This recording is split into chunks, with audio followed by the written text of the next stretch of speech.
Welcome to Fort Worth 148's podcast, where we meet to discuss Masonic topics and strive to build value in the brotherhood. The opinions and statements of the participants do not represent any positions or stance of any Grand Lodge or Lodge and are solely the viewpoints of the participants.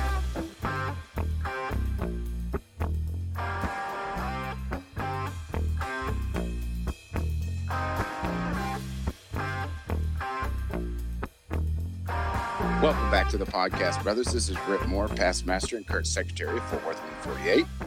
This is Billy Hamilton, current junior warden of Fort Worth 148. And this is Gabriel Jagush, senior deacon of Fort Worth 148. Back in action.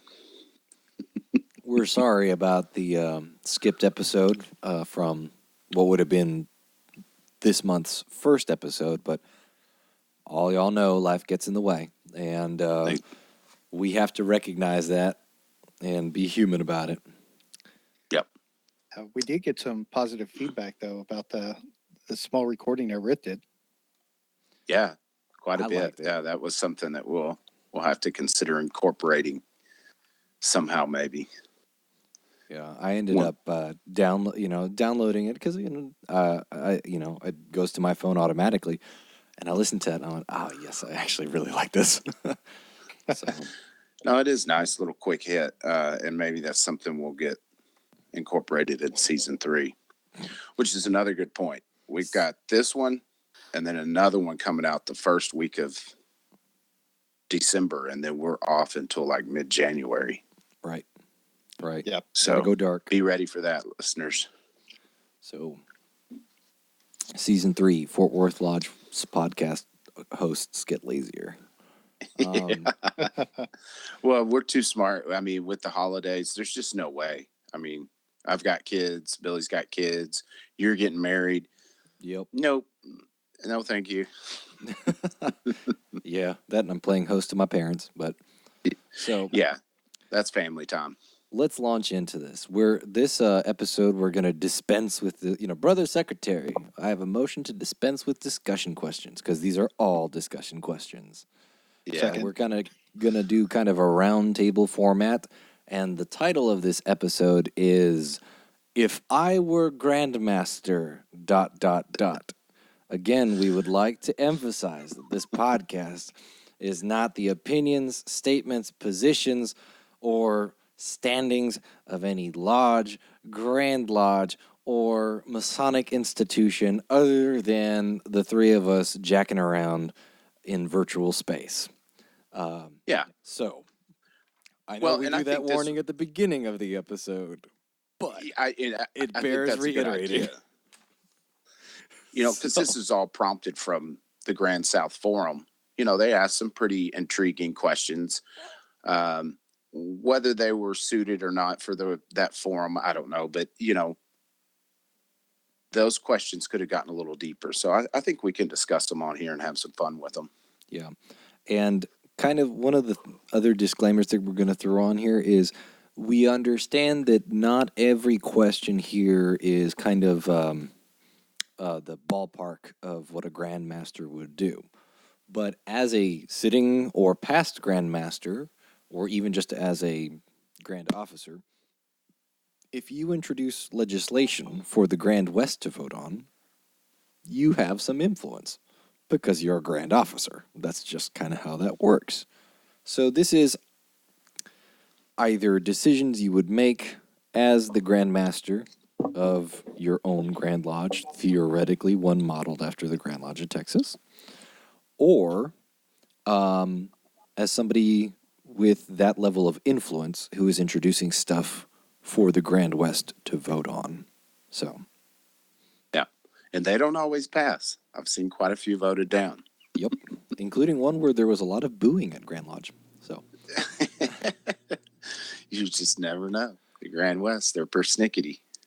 So our first question on the docket is, as Grand Master, what will you do to help with the process to consolidate underperforming lodges in order to strengthen remaining lodges?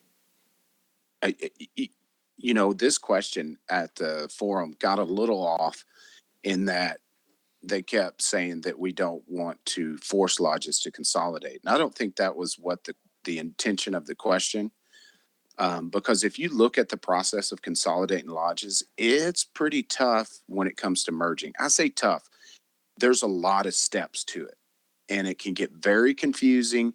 And if you're a tired and exhausted lodge that's been trying to keep the doors open, and you look at this process of merging, which takes about a year, you're like, we'll just demise. And you could have really helped out a lodge down the road if you would have decided to merge. So I think there really is something Grand Lodge could do here. Even if we follow the rules that we have now, make it clear how that's done. Are you thinking one of the like Briscoe workshop, a instruction guide or a manual, or maybe like a module for officer leadership training? What kind of are you thinking here? yeah, because this year at the Briscoe workshops that we put on as district education officers, one of the topics was consolidating and how that takes place. And I think getting that information out there to where guys are knowledgeable about it will help the process, but also Grand Lodge could identify lodges that could benefit from it, that might, hey, have you ever considered this kind of thing? That there's two lodges 15 miles from each other, and they're each doing 2 to 4 degrees a year, and they would be much more, of a cohesive unit if they merged into one lodge. But that's easier said than done too. How do you talk somebody into merging when grandpa was raised there, dad was raised there, and you were raised there? That's a pretty rough discussion. It is. Right. Absolutely it is. Well, and I think that's why some lodges, I know they don't want to consolidate because they want to feel that they have this feeling that they're going to lose that legacy. But at the same time, if you demise, that legacy is gone. Period. Right. Whereas if you merge with another lodge, that legacy just becomes a part of the legacy of the combined lodge at this point. But I know it's got to be a difficult choice if you're in that situation. Well, and you're hitting the nail on the head, Billy, that you got to have the hard discussions. And that, again, is where good leadership comes in. If they had committee members that you could go talk to, and, because it's not just a black and white numbers decision, it's an emotional decision that you need help being walked through that. Hey, I know grandpa was raised there, but do you want that altar to go in some closet in Grand Lodge and probably be sold off? Or do you want it to go to a lodge where it's being stored and taken care of? Yeah. Yeah. And even when everyone's in agreement, I mean, it's still a difficult process. I sat in a lodge in New Jersey where the night I was there, they were talking about it was the final vote for the consolidation of two different lodges. And even though everybody had already been through it over the past year, committees had met, and everyone agreed that it was a great idea, it was still a very emotional meeting, right? And there was some harsh words, because um, no matter how you slice it, it's tough to say, this is kind of the end of our lodge. But again, it doesn't have to be. You don't have to look at it as the end. It's just a change. It in a way, it's almost like the lodge continues. It's just under a different name. But even when everyone's in agreement, it's still rough. Oh, yeah. Talking about personalities colliding, because you have patriarchs of each lodge that now have to work together when they've been running the show forever. That you've got that kind of thing to contend with. Not to mention how is our history going to be preserved. And that's where you really need to go look at successful merges and see how they did it. I think of Hillcrest and what was it, Love Field that merged, Haltom City Riverside. Both of them really incorporated the history of both lodges into the merge. Right. And they're both stronger for it.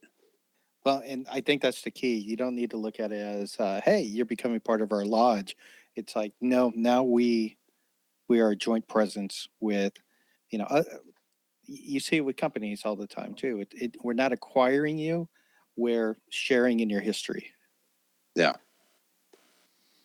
No, absolutely. And it's just a tough one to hope, but you got to be honest with yourself. And for me, I kind of look at this as a little bit of a, I don't know if that's what we want to do, is consolidate lodges.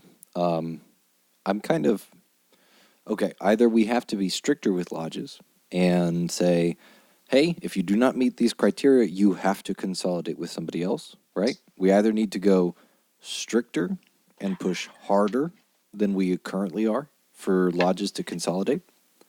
But I actually kind of want to go in the opposite direction, where we make it easier for lodges to demise and to be chartered again, to the point where and I know that this is kind of veering a little bit away from the original thing of like streamlining the process, but I kind of want to toss this in there because it is the radically different take.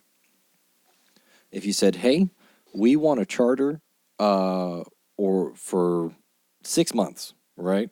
And we are going to have 3 master masons that form a lodge, and the only reason why this lodge is going to exist is to confer degrees within those 6 months and teach entered apprentices, fellow crafts, master masons, and then they raise this guy or whatever. And if the time comes, the 6 months roll around and they've raised this guy or whatever, then the lodge demises, and every member who is not a member of it, like a established existing lodge, goes into like a Grand Lodge of Texas holding lodge, where that gets, and you just form lodges and let them demise as you need. So if you want a 7-person lodge, you got a 7-person lodge. All you need to do is work out a deal with existing lodges in the area or private institutions that will let you rent the space to confer degrees, right? Well, and we had talked about that before. It's the concept of like pop-up lodges. Yeah. I like the idea of the pop-up lodge. That's interesting. That's kind of how it used to be. I mean, like there was not really any one such thing as like lodges that, well, caveat there, a lot of lodges, not there was no such thing, but a lot of lodges met only temporarily. It was just whoever was there, and they conferred degrees, and they just made masons, right? That's kind of how it works sometimes, right? Yeah. And that's okay. So as long as we have an existing grand structure where we can say, hey, myself and 7 other guys got together and we made an entered apprentice. We initiated him as an entered apprentice. Here's his info, sending it off to Grand Secretary, right? As long as we can maintain info on that, then we're fine. But it is also a radically different idea than what we're currently doing. Yeah. And there would have to be some kind of oversight, because I could see how that could be abused to get people in that, a way to kind of bypass the West Gate if there isn't some kind of oversight or, to make sure that things are still being done properly. I mean, I get the idea, and I think it has a lot of potential, especially because, it could be something seasonal or put together for a specific purpose. And that would maybe attract a lot of people that, associate with that, whatever purpose the lodge was formed with. Um, as long as it's done right, I think it could be a great thing. Yeah, and there's a lot of flexibility lodges have, when it comes, if they're struggling, because you don't have to meet every month. There's things you can do to kind of relieve the pressure if you are struggling. Because I don't think it's the job of Grand Lodge to promote consolidating. They just need to make that process. They need to educate us on that, and make it a little less daunting. Because, like I said earlier, as it is now, you look at it and it's like, oh my gosh, this is going to take forever. And if there was some kind of guidance, a committee or something of that sort, or at least some kind of resource you could call on to kind of guide you through it, because there's a lot of pitfalls in the process.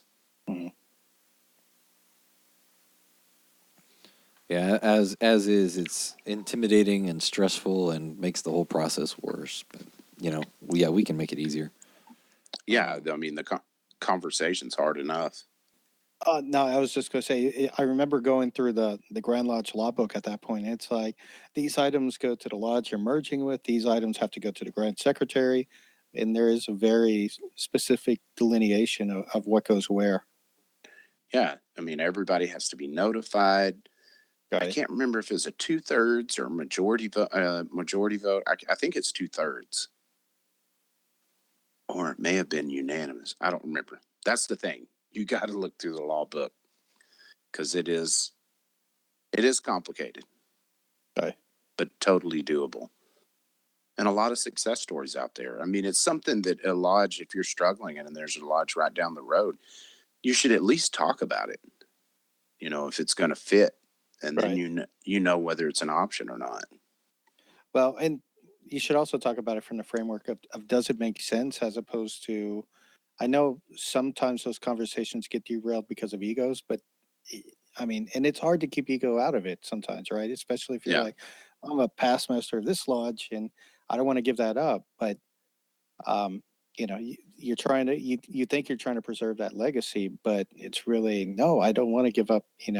Uh, this thing I've helped build. Um, but and I know sometimes it's hard to take that out of the equation, but you really have to think what's best for the members for both. yeah.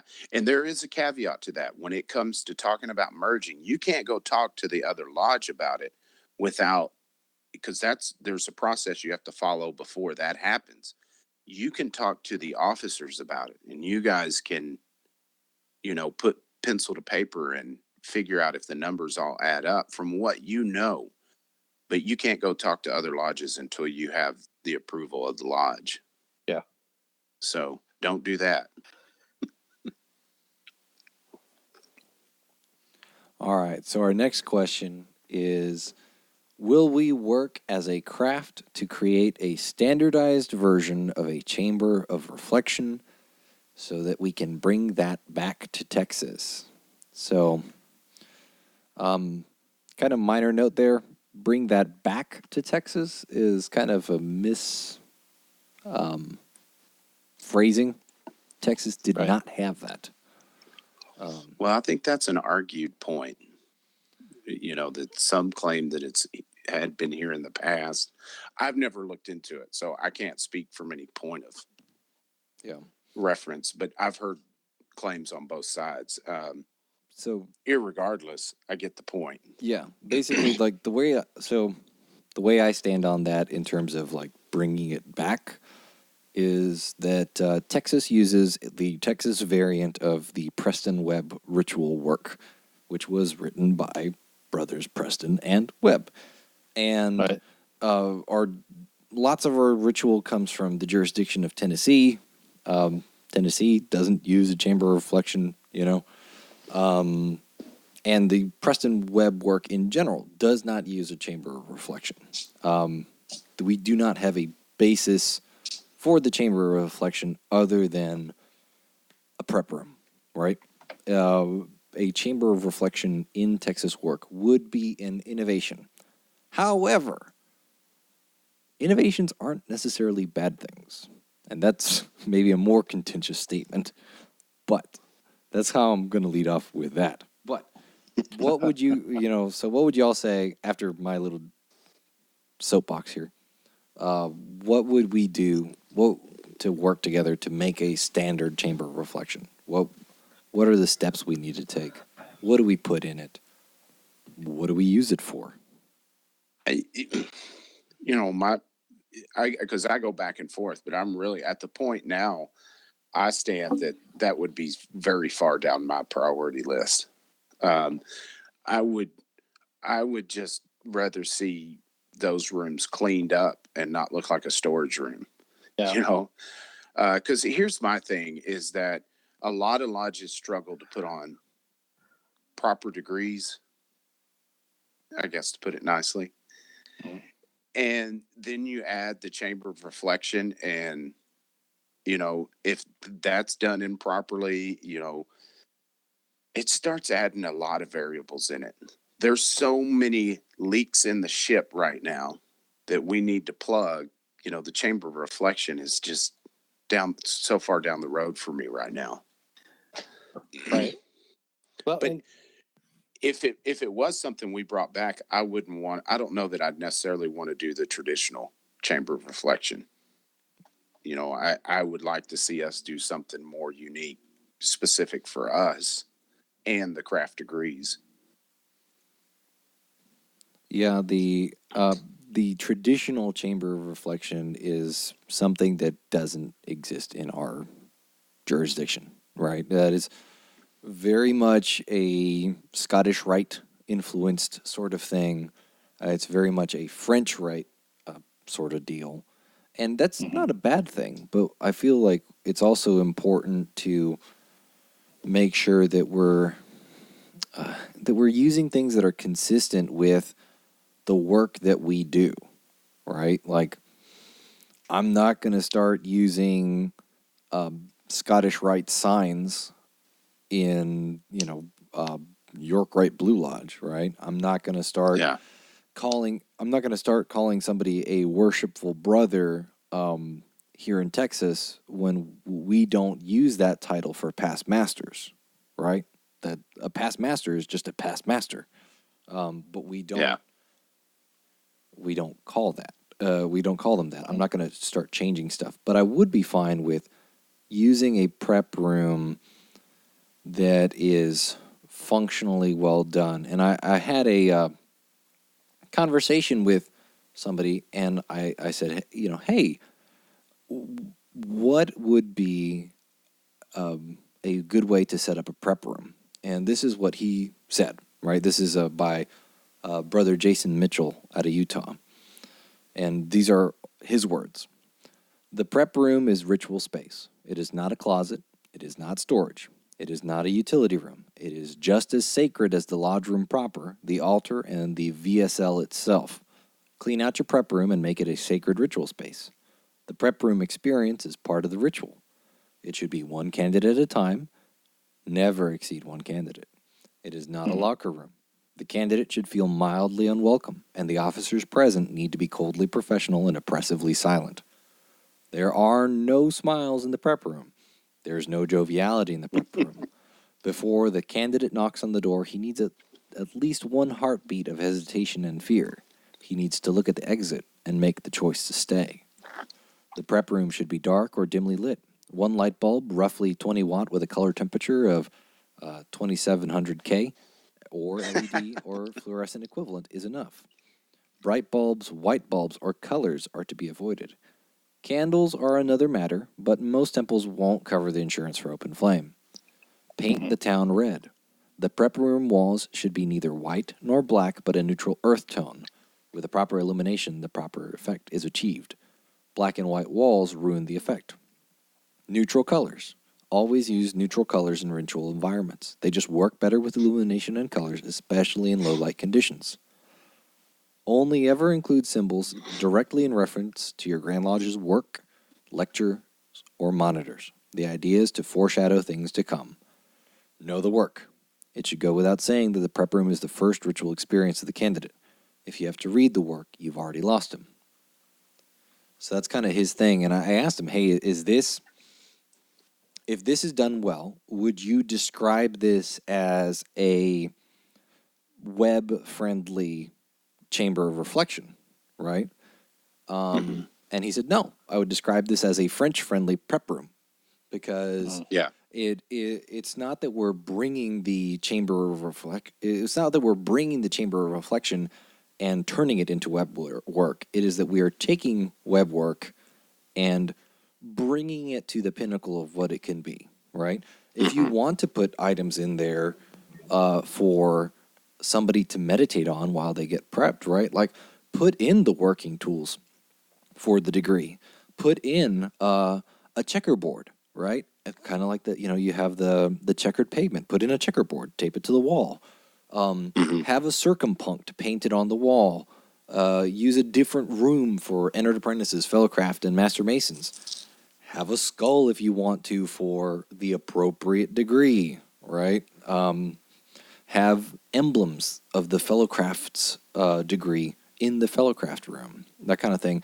We have a monitor filled with symbols and emblems that are totally appropriate to use within a web prep room that is brought to its highest pinnacle, right?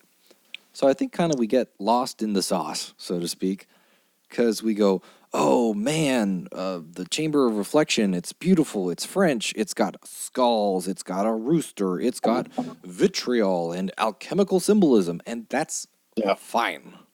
But it is not the work that we use. And that it doesn't make sense to bring that in. And it's okay to write crazy questions on the walls as long as they're not inappropriate, right? But like, are you prepared is a good question to write there. Are you well qualified? You know, what is a man? Right? Like, that makes sense. Those are all questions that I feel are valid to ask somebody who's going into an entered apprentice degree. Mhm. You know.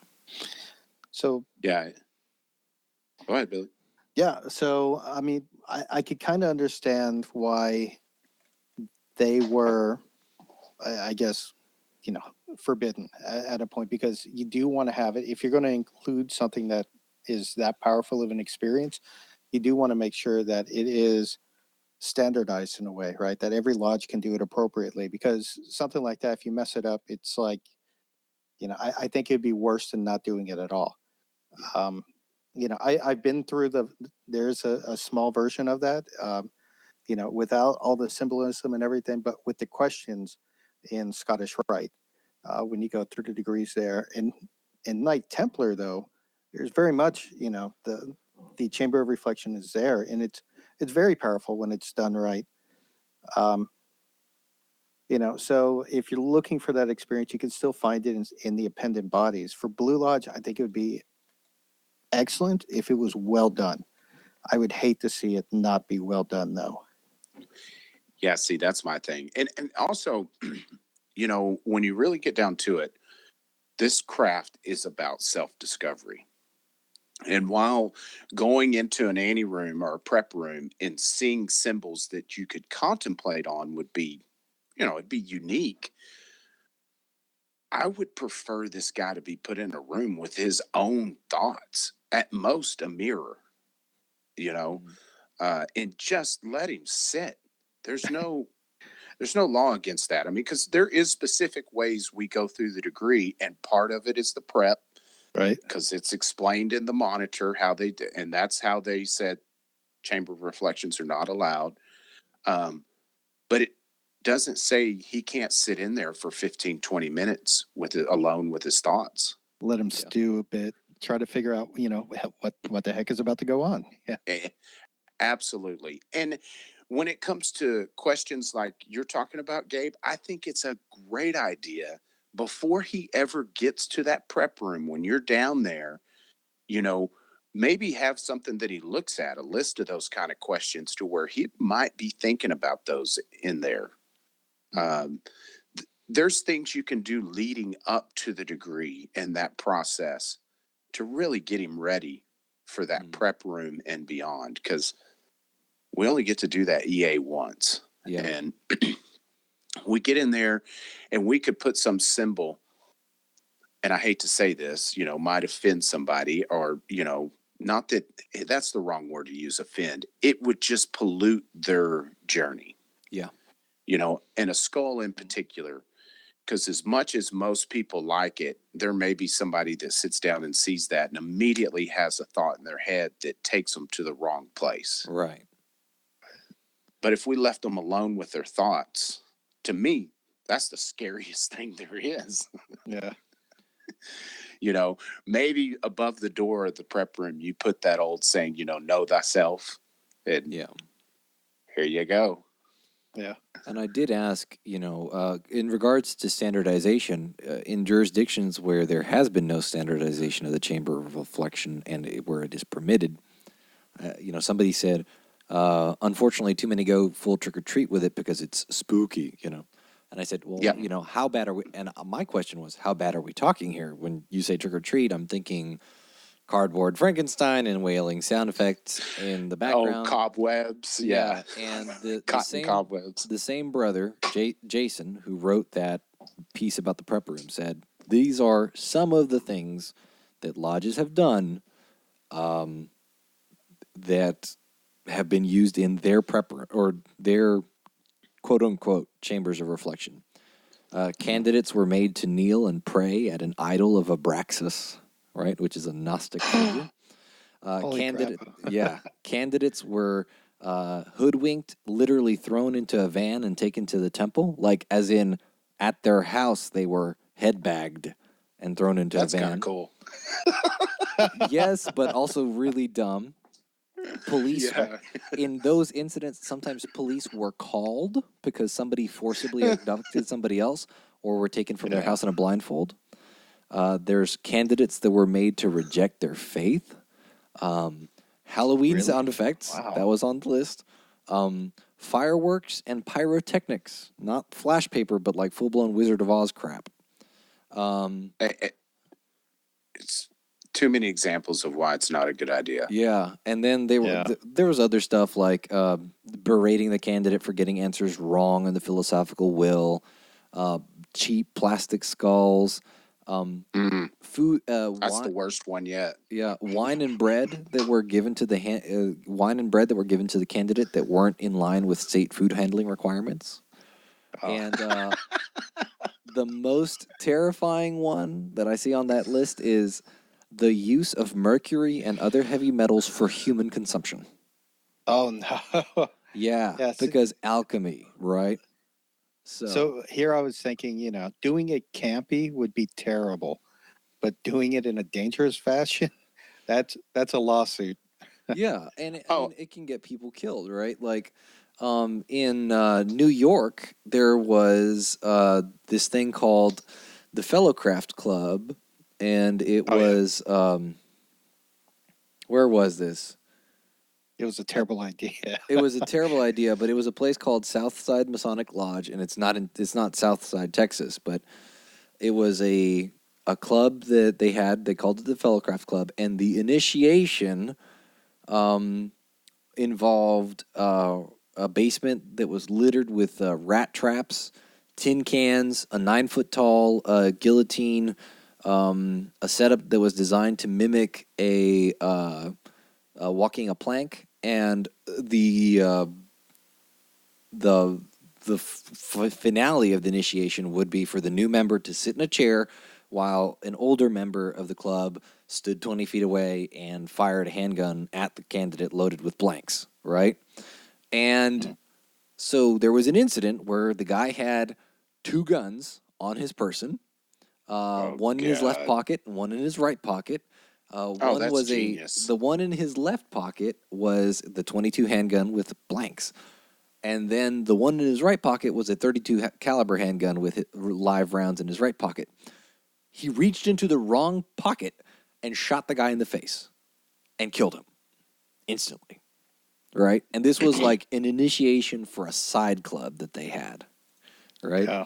So, and obviously this is the worst, most extreme example, right? But this shows like, hey, like there is real need to standardize stuff and to be very careful with what we introduce into our ritual, because you have people that will do stupid stuff to the point where a person is either dead or just otherwise completely never the same again, right?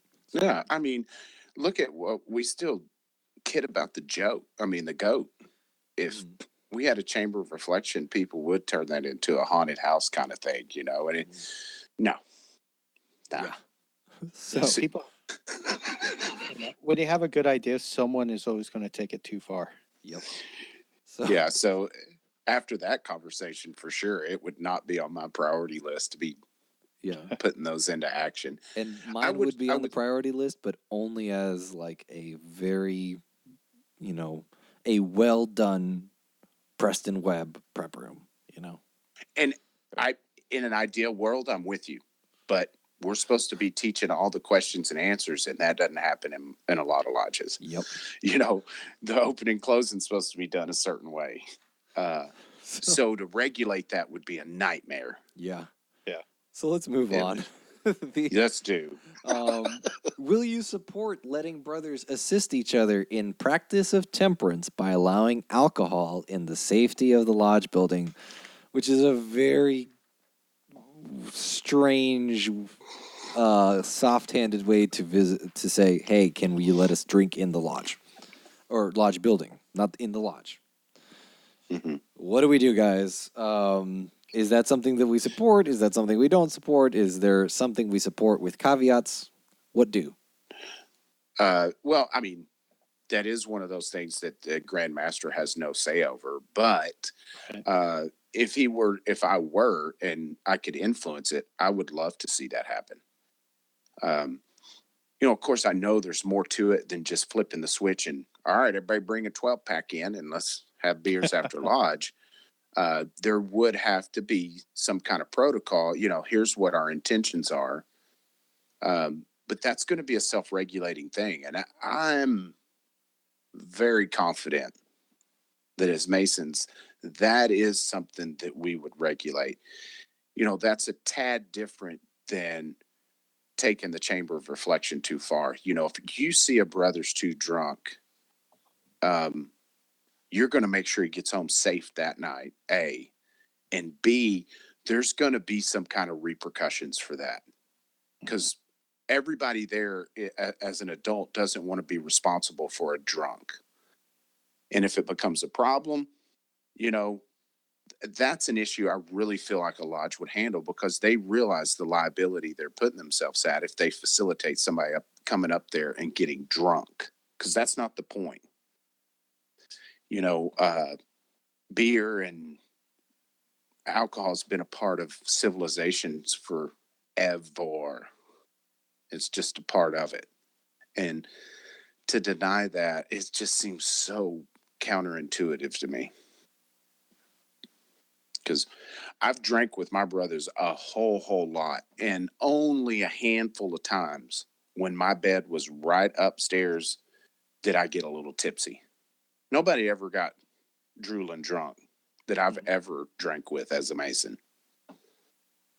There might be a couple of woohoos after a few beers, but it never gets to that point to where it's like, oh my God, this guy is like, We're adults. We're past that. We did all that in college. We learned our lesson. We made the deal. I'll never drink that much again, I swear.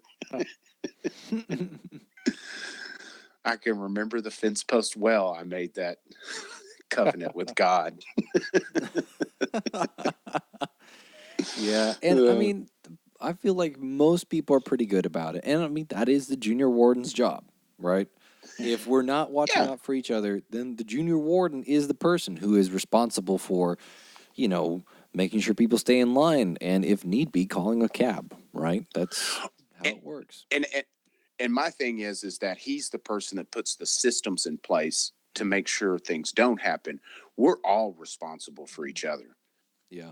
Because I think about if you're going to have drinking in lodge, then it should be one of those things to where you kick in a little money, goes to an Uber fund, to where if somebody needs it, we got it covered. And the junior warden, maybe there's a guy serving that, okay, that's your first drink, check, there we go. All right, that's your second, that's all you get. Yeah, and one of the things that I believe should be practice, right? It should not be self-serve. This is kind of what I think, right? The lodge needs to have a person who is a designated server, right? And that they actually, and get this, I want lodges to have bars in the lodge, if they want one, to have a full bar top, full stock, right, in the lodge, with a person who is designated on the evening of, or maybe even all year, to serve. Like the stewards, under the supervision of the junior warden, run the bar and they serve people. And you don't serve yourself, because the stewards and the junior warden make the assessment every time.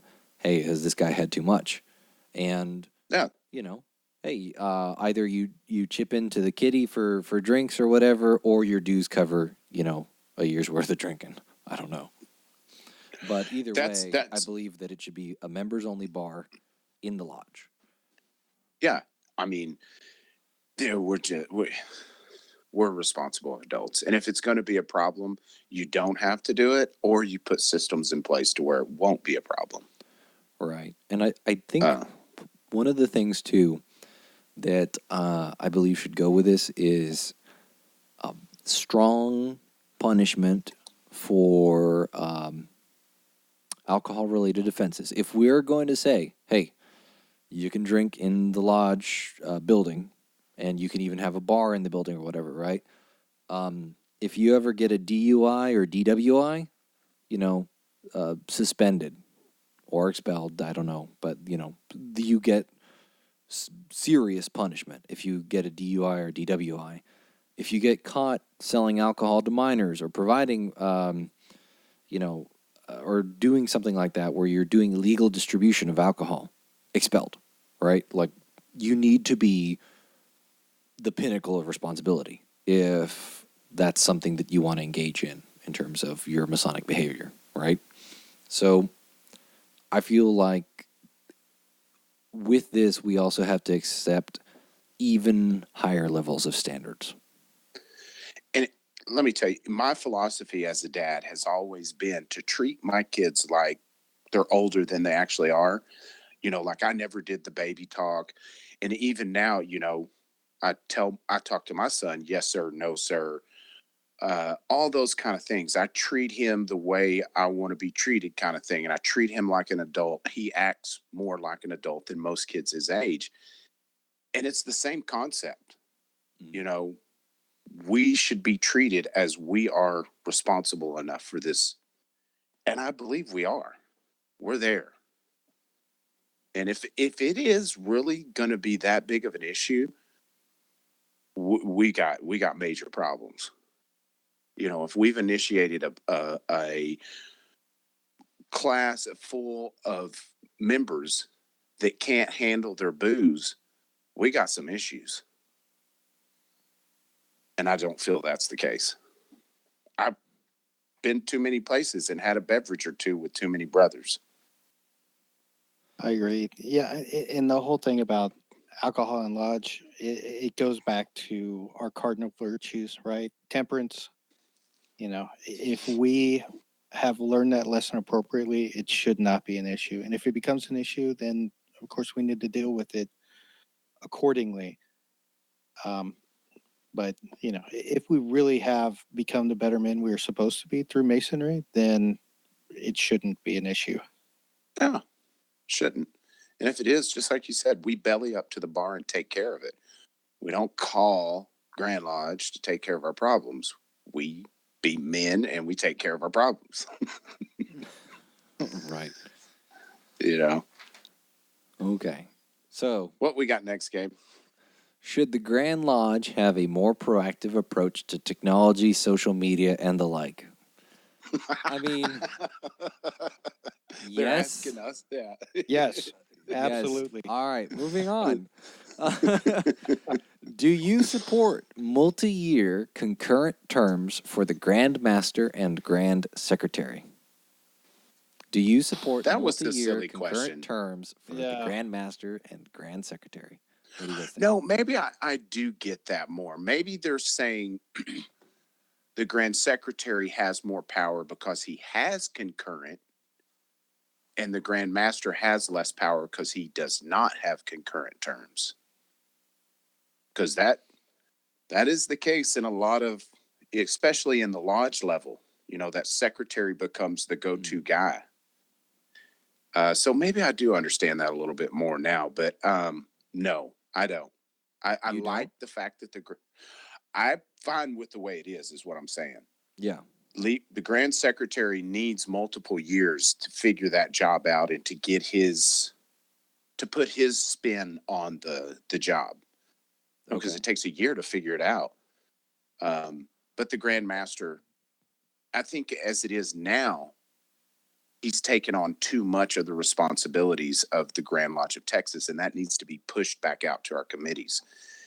And if it were, we would have more of a concurrent plan going on if the committees in the background were doing were more involved with what's going on. Take the education committee, for instance. Their lodge leadership program, the way that it's been evolving year after year, has given some sort of, solidity or some sort of connection year to year. And if all the committees were doing something, being involved like that, the Grand Master would, there would be less responsibility for him to come up with a program every year that, hey, this is how we're going to increase membership. Instead, he would support the committees, highlight whichever one he thought was most important, and let them do their thing. But instead, we've kind of flipped it around to where it's the Grand Master that comes up with the new program every year. And about the time, Grand Master comes in, Worshipful Master's been there for 6 months. He's getting the program of the new Grand Master down. Then there's a new Worshipful Master who has to pick that ball up and run with it. It takes him a little time. It just, logistically, it doesn't work. Right. Mm. And for this reason, though, like, I support the idea of multi-year terms for Grand Master as well, right? My kind of position is the Grand Master needs he needs to do everything he can to make his job easier, including delegating to committees and, employing people to do things for him and making good use of DDGMs. But he is also supposedly the supreme authority in our jurisdiction, right? That's kind of the idea. Nobody has higher authority than the Grand Master, and that's the way it should be, right? If we're going to play by the rules. However, this is often not the case because everyone just kind of goes, well, he's going to be gone in a year. Who cares, right? So I would like to see, at the very least, a triennial sort of situation where Grand Secretaries and Grand Masters are both elected to triennials, right? And you have a tradition of re-electing the same Grand Secretary for, let's say, 3 triennials, right? Or 4 triennials. So you have 12 years or 9 years or whatever, right? From Grand Secretary to Grand Secretary, and then cap it off and you say, hey, the tradition is that a Grand Secretary gets elected for 3 triennials, and the hard cap is no more than 4 triennials, right? So your Grand Secretary is never there longer than 12 years. And then the Grand Master, as long as he keeps getting reelected, he can serve at his pleasure if, he wants to, but then say maybe have the tradition be 2 triennials or 1 triennial, however your Grand Lodge culture dictates. But to move to a minimum of 3 years per election makes it a lot easier. You have a lot more transition, or you have a lot more stability in transitioning, right? Because you're not changing the plan every year. So I'd like to see triennial programs, and even in lodges. In Germany, they do elections every 3 years, and worshipful masters are usually expected to serve for 3 to 4 triennials. And then after that, he steps down, and anybody, can be elected to be master. And he's got, I think, deputy masters instead of wardens, right? They kind of fulfill his positions and help him out. Mm-hmm. I've talked to some Texas Prince Hall brothers, and it's very common in Prince Hall lodges in Texas for the worshipful master to serve several years in a row just to keep things stable, Not every lodge does it, but, I talked to one of the guys at the library and museum there, and he's like, oh, yeah, I was worshipful master, 3 years in a row, and, the guy before me was several years in a row as well. It's not that weird. And I went, oh, man, what a great idea, So, yeah. The only problem I see with that, though, is sometimes you have Grand Masters, and I mean, we never want to say this, but sometimes you have grandmasters that have positions that sometimes do create conflict, and sometimes, it's kind of like, okay, we just do it for this year, and then next year we're back on track. So if you have a person in that kind of situation, you know, increasing their duration, by 3 times or even, or multiple triennials, sometimes I think it can create conflict that may be detrimental to the craft. However, I do understand what you're saying about, a year is a very short time to implement some, far reaching programs. It's hard to have a vision if you only have, a couple of meetings that you're going to be able to implement that vision. I think for that reason, it's important that from the moment you're elected, personally, from the moment you're elected to the Grand Line, I think you need to start trying to promote your vision, and incorporate it with the other members of the Grand Line. And I say this as an outsider, right? I've never actually served on a Grand Line. Um, but you would think that you would want to be an active part of shaping that vision. So that way, when you're Grand Master, you've already had several years when you've been trying to implement that vision that you're trying to bring to fruition. The thing about it is the way our system is set up, it doesn't allow for it.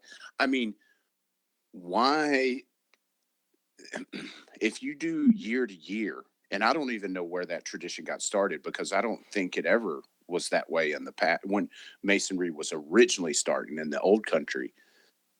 I don't know how a new worshipful master, new grand master every year got started, but it's not. You add that in that each one comes up with their own program. There's just no way logistically, because if I'm junior warden and the grand master has a program and he's promoting it and I'm promoting mine and they don't exactly jive, we got trouble. So you would have all the guys in the grand line promoting their, vision for their year, and you'd run into issues. And that's the thing too with giving them multiple years. I mean, half the time we know very little about what we're voting in for these guys. Right.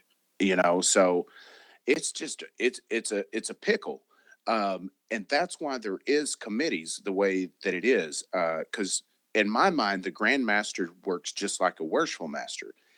He works, his directive and vision is the will of the lodge. And his lodge is the Grand Lodge, all of Texas. And that's what his vision should be connected with. But yet we have to all adjust our vision and line up with his and keep our eye on our vision at the same time.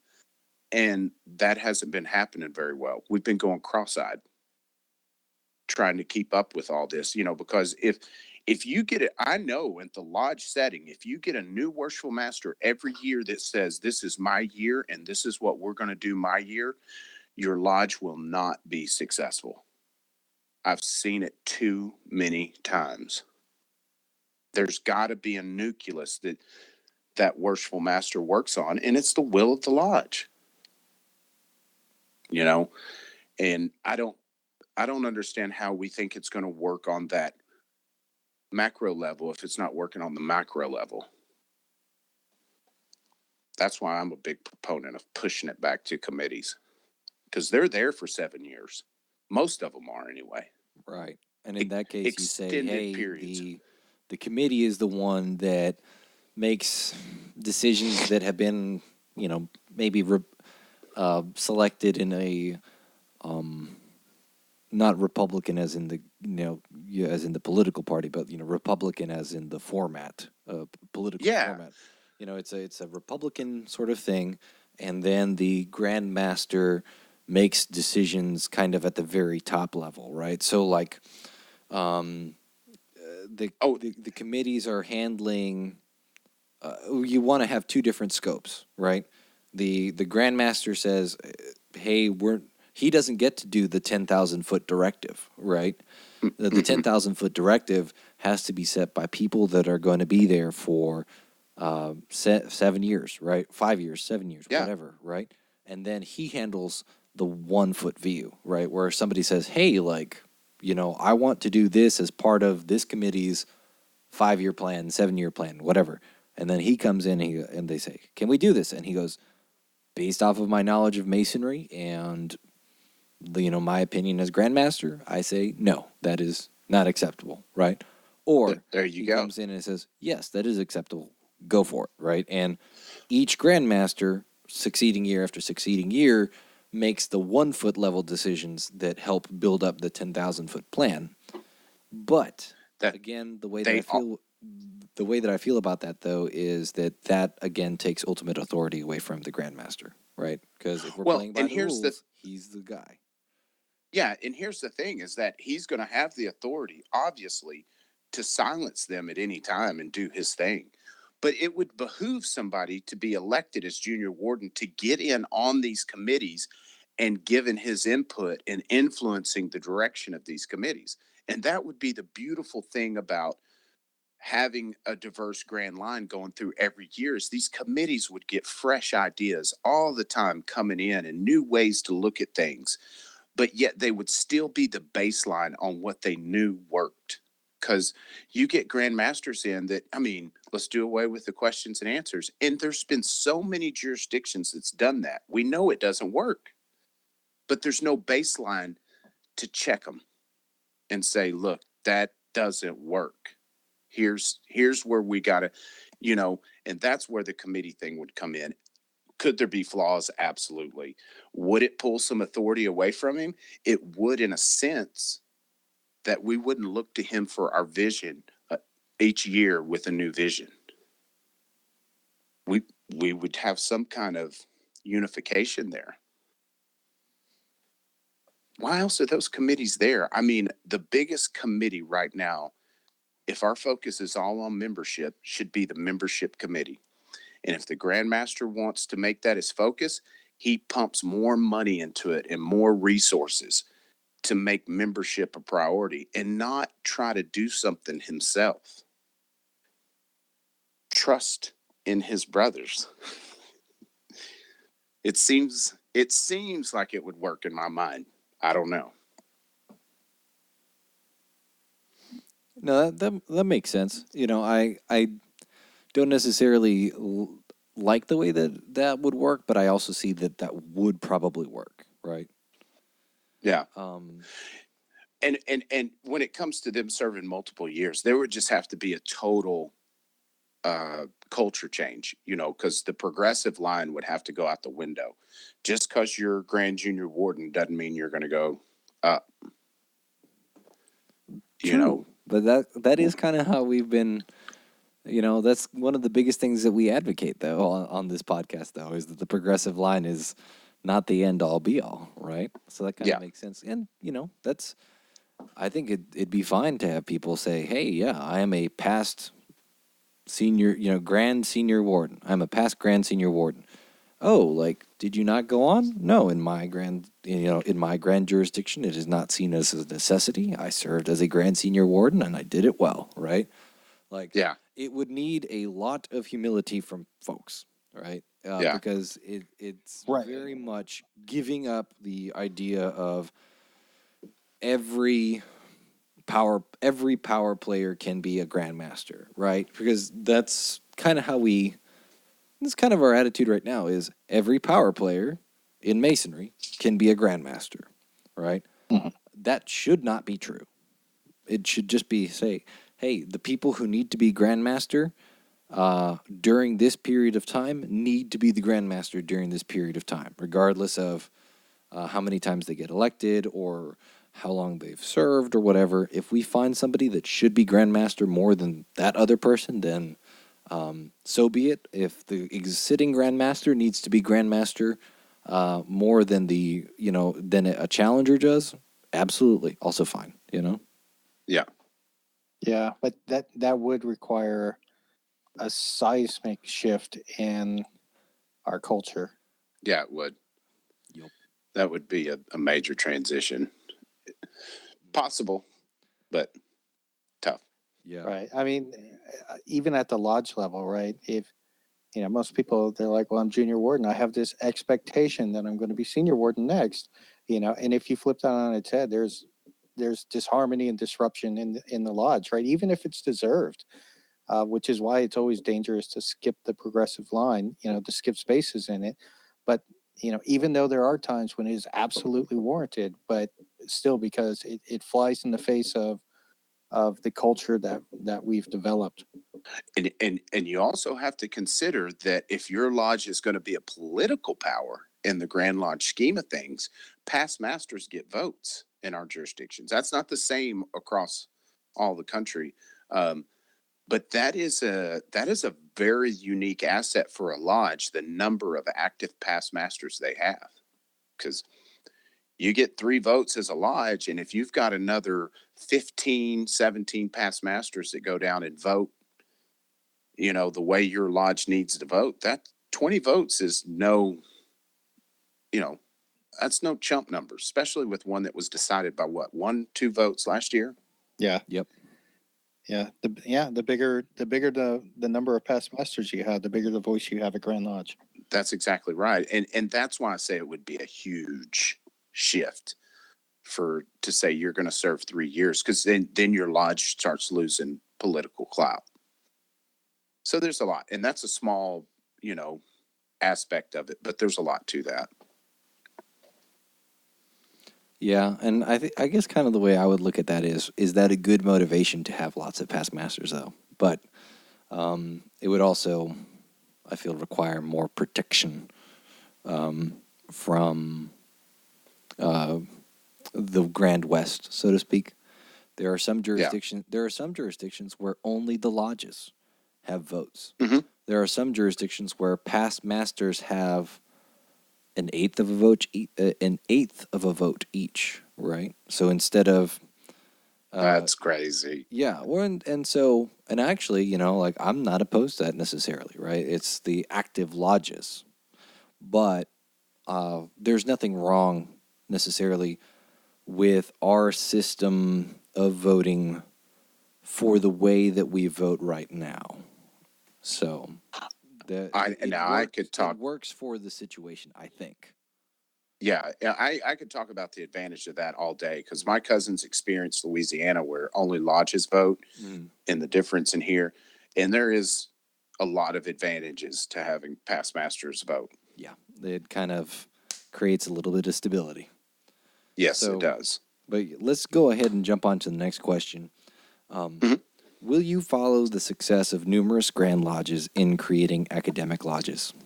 And for anyone that doesn't know, an academic lodge is a lodge on or near a university campus that is restricted to membership with those affiliated with the university. So it could be a student, a professor, sometimes alumni. They don't always let in inactive alumni, right? Like, you'd have to be still, a grad student or a professor or whatever, or even custodial staff, right? Or gardening staff. Mm-hmm. If you are associated with this university in some way, shape, or form, depending on the lodge, sometimes alumni, sometimes not, that is an academic lodge. It is restricted to that. It is not just college students. Should we do academic lodges? Yes, I would do that. I would do that as fast as possible. Yeah. And it's as many as possible. Yeah. Well, and we talked about it a little bit previously with pop-up lodges. This would be the same concept, right? That there's specialized lodges. Mm-hmm. Yeah, I fully believe that every university in Texas that has male students should have an academic lodge, right? Like, that makes sense. It doesn't hurt. I don't see a downside to it, because it can only encourage growth. The thing that sold me on academic lodges is that they can actually put out literature directly to the students and staff. Yes. Which a lodge can't do. They don't allow people to solicit students. And I think there is a huge opportunity in everybody's scared that they're going to take members from the local lodges. And I don't agree with that at all, because probably a good portion of those people that see that wouldn't join at that time, but 4 or 5 years after they graduate, they're going to join in the town they move in. And even if they do join there, which would be great, they're probably going to move after they graduate and join a lodge somewhere else. Yeah.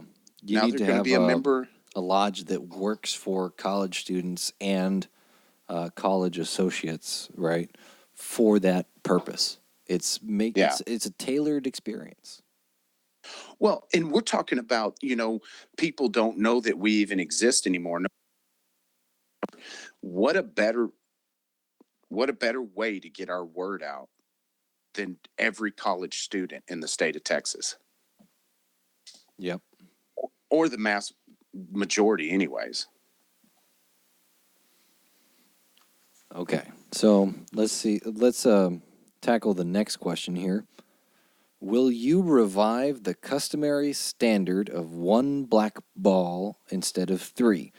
To clarify this question, in Texas, we use a voting system using white balls and black cubes or black balls, right? That's where you get, as somebody that doesn't know the term blackballed, that's where it comes from. It comes from Masonry. We use a wooden box with a hole in it, and we drop white balls and black cubes into the box. And in Texas, if there's 3 or more black cubes or black balls in the box, the candidate is rejected for a period of 1 year. If there's 4, he's rejected for a period of 2 years. If there's 5, he's rejected for a period of 3 years, right? However, it used to be the case that 1 black ball would reject you for 1 year, right? And that was it. You didn't need more than that. Should we bring back one black ball? Yeah, we're one of the only jurisdictions that do 3, and absolutely, 100%. I wouldn't. I don't even think I'm going to wait for Grandmaster to reintroduce that. Because I can submit resolutions as a past master, and that is one I would absolutely love to see come back. Right. Yep.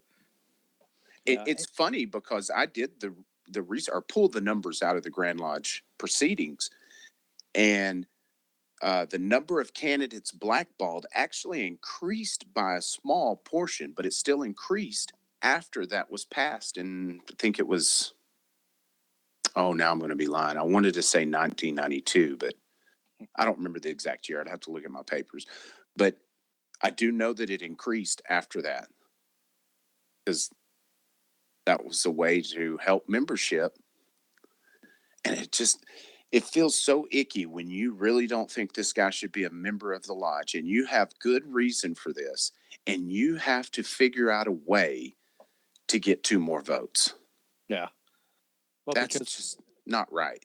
Because then it feels almost like a conspiracy. Right? It is a conspiracy. I have to conspire with 2 other people, even though I feel there is legitimate cause for concern. Yeah, and now you're supposed to tell the worshipful master that you have personal knowledge and stand up in front of all your brothers and talk about this situation that's really icky in front of everybody. And maybe it warrants it because it's so gnarly and nasty, but maybe it's just enough to where this guy doesn't have what it takes to be a member of your lodge.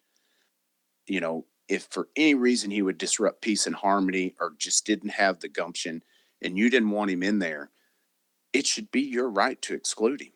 Yeah. Because it's no longer your right to exclude him. It's not you. You have a third of that right.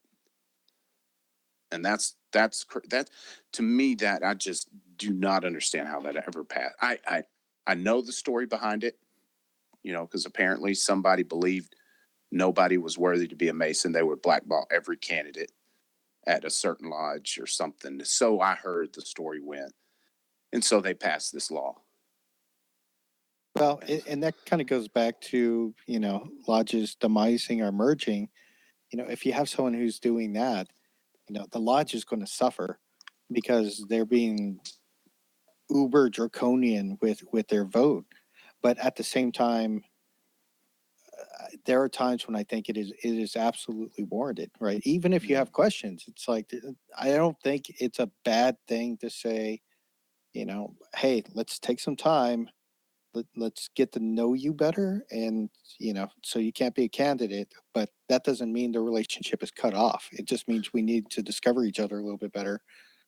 I think this is a great example too of how a lodge ran to Grand Lodge to fix their problem, and now we all suffer for it when they Right. should have manned up and taken care of this. Because I promise you, you would have known who was doing this. You can't investigate, you can't do anything, but people that do things like that usually are proud and talk about how they're fundamental.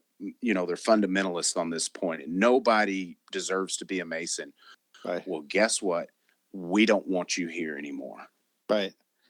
You're no longer welcome here. And you tell him that every time to his face. If somebody is not going to accept the tenets of Freemasonry and try to practice them, if he absolutely refuses time after time, get the door.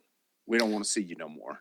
So Yep. I do think there needs to be a caveat to this, though, right? Is if you bring back the one black cube rule, I think there also needs to be a slight modification that now only members of that lodge vote, because Yep.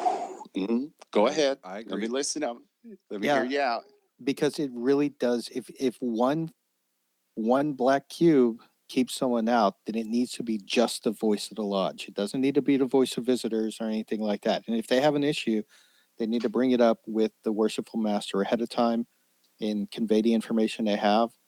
But it needs to be just the will of the lodge without external influence, unduly. And I trust me, I've lived through the situations there where those could really arise as being a problem. But again, I go back to that it's robbing me of my right that this guy petitioned in your lodge, and I know that he yells at his wife every night, yells at his kid. Not enough to where it's hard to find a good example of where you just know the guy's a little bit icky and he Right. doesn't deserve to be a Mason. Now I'm not a member of your lodge and I got to go talk about it. Yeah, and I think that's the way it should be. I don't see a problem with it. Is that, hey, I know that so and so is petitioning your lodge, and I know that y'all are voting on him next week or tonight, or you hear his name, and hey, tonight we are voting on a petition for so and so. You just go, worshipful master, may I approach the east, and you just talk to the worshipful master, and very quietly, and you let him know what's up, but. Because nobody's saying you can't say anything if you're a visitor, but it really should only be the members of the lodge. Well, and what it boils down to is that our fraternity has always been very selective on its membership, and every member has had the right and privilege to deny anybody admittance. So when you get in, you have been, put through the ringer. But as a Mason, you should have the right to exclude anybody from the fraternity for whatever reason you deem fit. Now, that does fall under the auspice of being a Mason and practicing the tenets. So you don't go blackball somebody because of the way he dresses, or something silly, the way he looks. But if I can't vote on your members, then again, that encroaches on that right. And that's my thing. Now, I would make that concession to sell it. Any way we can get back the one black cube. Yep. So, last question on the list here. Will you support the use of ritual workings other than Preston-Webb? Oh, Lord, yes. Yeah. I would I'm say almost. bring on the Scottish Rite. Bring on Swedish Rite. It's like, I want to see Swedish, like, sure, Scottish Rite sounds fine, but you know what I really want to see? Swedish Rite. So, Right. And on this, I definitely I love traveling to different jurisdictions and seeing different rights.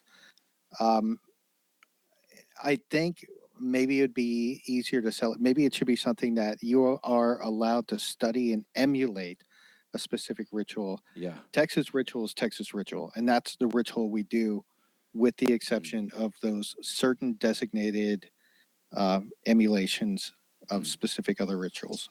Okay. Yeah.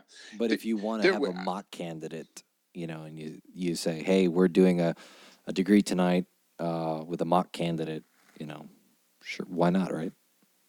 Right. yeah. No, absolutely. And I'm not opposed to them being a legitimate, thing under the Grand Lodge. I think diversity is a good thing. You know, we can have our baseline ritual, but I've just always been the believer there's more than one way to skin a cat. Yep. So somebody to where the degrees we do now doesn't speak to them as well as the Scottish Rite degrees. I mean, the purpose here is to make better men, not to hammer our version into you. Yeah. And so I would also say big step here would be letting lodges work in languages other than English. yes. Yes, And for those that are absolutely. wondering, what about the Committee on Work? Well, how about we just print the ritual in plain text? And I'm serious when I say that. You look at York Rite ritual, and you look at a lot of Scottish Rite ritual, right? It's all printed out except for the obligations, which are ciphered, and the passwords, which are omitted, right? And the signs, which are sometimes ciphered, sometimes omitted, sometimes described, right? Just depends. But the passwords and obligations are either omitted or ciphered. And then everything else is plain text. And the Committee on Work for the York Rite bodies handles grading and accuracy, and they do tactics or floor movements, right? And they also administer how the work is done. But as far as the actual wording of the ritual, that's something that is set on paper, and they're in charge of revising the written versions of it. So, oh no, what if we don't have a Committee on Work member that speaks Spanish? Well, the ritual will be printed in Spanish and made available, and members of the lodge that can read Spanish can check the ritual. How about that? But I know that's kind of a shift. Yeah, that would be a big one. Not to mention because in Texas we're talking about Spanish mostly, and there's plenty of bilingual brothers that could, check that out for the Committee on Work. That's a silly issue. Again, for me, that's diversity, and that's a beautiful thing within Masonry. Absolutely. For me, it would be something unique that if I knew they were doing the Texas ritual that I had memorized and they were saying it in Spanish, I could follow along with a lot of stuff. It would take a little bit of effort in my head, but it would totally be possible. Be a really unique experience. Yeah, absolutely. So I don't, might be a little bit more moving parts, but I'm all for it. Yeah. Let's go ahead and wind down. And Sounds good to me, bros. our fraternal quote of the week is, being persuaded that a just application of the principles on which the Masonic fraternity is founded must be promote of private virtue and public prosperity, I shall always be happy to advance the interests of the society and to be considered by them as a deserving brother. And that was written by our brother George Washington, past master of Alexandria Lodge 22, in his letter to the Masons of King David's Lodge in Newport, Rhode Island on August 18th, 1790. OG dubs. Yep. So, guys, quick closing thoughts. What do you think? I think really and truly what was fun about this is it really reminded me that we are all in control of the destiny of our craft. It's not the Grand Master. We can't just put that all on his shoulders, because we are the backbone of our craft. And if there's any law that's in there in our law book, it was made by a Mason just like me and you and voted on by all of us. So if we want to change things, or if we want to see things get better, we have to get involved and make it better. We don't have to point to Grand Lodge and say, what are you doing? They're just a part of the puzzle. And in my mind, a small part of the puzzle. There's 890 something lodges in Texas, and there's only one Grand Lodge. We vastly outnumber them. So if we want to see something happen, we got to get off our duffs and make it happen. That's all I got to say about that. Dang it, Rhit. I was just going to talk about the exact same thing, right? While I was sitting there listening to the questions that were being asked of the candidates for Grand Junior Warden, I was thinking, these questions, we shouldn't really be asking them. It's something we should all be asking ourselves. Yep. Because, it's the Grand West who's going to put this up. It's the Grand West who's going to decide on it. I think the questions that would have been better to ask the candidates was, what is your vision for Texas Freemasonry? What are the challenges that you see? What are the things you would like to implement? Stuff that more pertains to, what direction they would support, because ultimately they're a caretaker for Texas Masonry for the year that they serve in the Grand East. Yeah. But we're the voice. We are. We're the hands. We're the feet. We're Right. the biceps. They're the head. So, these questions really we should be asking ourselves, because one day it's going to be in all of our hands, hopefully, God willing, we'll be the one who has the option to go up there and say, I would like to propose X. Yeah. This is the direction I think we should see our fraternity go in, at least here in Texas. How many of my brethren support it, and how many think, it's a terrible idea, and we go with the will of the Grand West. That's it. Yep. And as far as my opinion is concerned, as cheesy as it sounds, be the change you want to see. Write those resolutions. I'd love to see a Grand Lodge session where we have 50-something resolutions, because everyone has something they need to change. Yeah, and beautiful. Don't change something just because you should have handled it in your lodge. Don't do that. Handle things. The things that should be handled in your lodge should be handled in your lodge. You don't get to decide things for the rest of the state because you can't handle things in your own lodge. But if you have something that in your heart will be better for the craft in this state, write it. Bring that proposal. Get a good list of people to back you up on the list of, on the co-signers, co-authors, whatever, right? And then bring it and bring your soapbox. Stand on it and yell at Grand Lodge, because we want to hear your opinion and we want to vote on your opinion. So that's all I got. Yeah, don't wait for someone else to make that change. You need to, if you feel that change needs to be made, you need to be the one to propose it. Who's the person who's responsible for Texas Freemasonry? Just look in the mirror. That's it. Yeah, absolutely.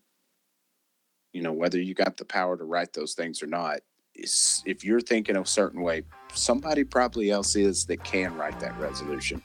Right. So find you a mentor. This is Rhit Moore signing off. This is Billy Hamilton signing off. And this is Gabriel Jagush signing off.